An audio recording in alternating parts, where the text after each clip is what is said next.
салом бинандагони хабар тиҷи, ман Абиҷон Юсупов бо шумо мебошам. Дӯстони азиз, лайк монданро фаромӯш накунед, то ки ба дигарҳорам дастрас гардад ва ба канали мо обуна шавед.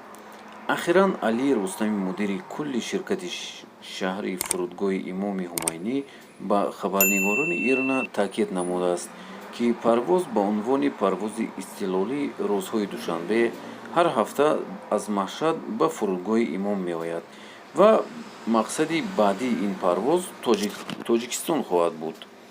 Вай хабар дод, ки душанбе ҳар ҳафтаи ояндаи нахустин парвоз дар масири Маҳшад фурудгоҳи Имом Тоҷикистон бо ширкатҳои ҳавопаймои вориш барқарор мешавад.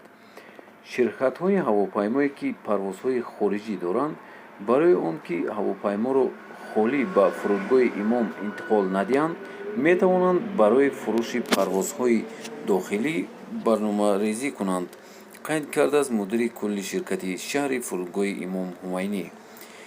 ин тасмим дар пайи ифтитоҳи терминали галерея саломи шаҳри фурудгоҳи Имом Ҳумайнӣ ва интиқоли бахше аз парвозҳои байналмилалӣ ба ин терминал, ки аз зарфияти ҷадидеро дар терминали яке аз маҷмӯа эҷод карда иттихоз шуд. ёдрас мешавем, ки 5 июн бори аввал баъди танаффус ҳавопаймои вориш Airlines, ки Эрон 90 мусофирро аз Машҳад ба Душанбе расонид. Пештар мақомоти Тоҷикистон ба ин ширкати эронӣ иҷозат дода буданд, ки миёни Тоҷикистону Эрон парвоз анҷом диҳанд. ҳамчунин ин ширкат чанд мусофири дигарро аз Душанбе ба Машҳад бурд.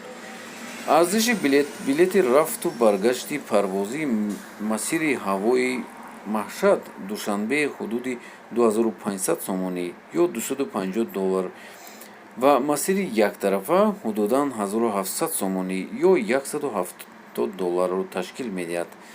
Инчунин қаблан мудири кулли фурудгоҳи Хурусони Разавӣ гуфт, барномаи парвози муназзамии мусофирӣ миёни Машҳаду Душанбе бо ҳавопаймоҳои ширкати ҳавопаймои Тоҷик Эйр оғоз шуд. дӯстони азиз, ин буд видеои имрӯзаи мо. ҳатман дар комментария нависед.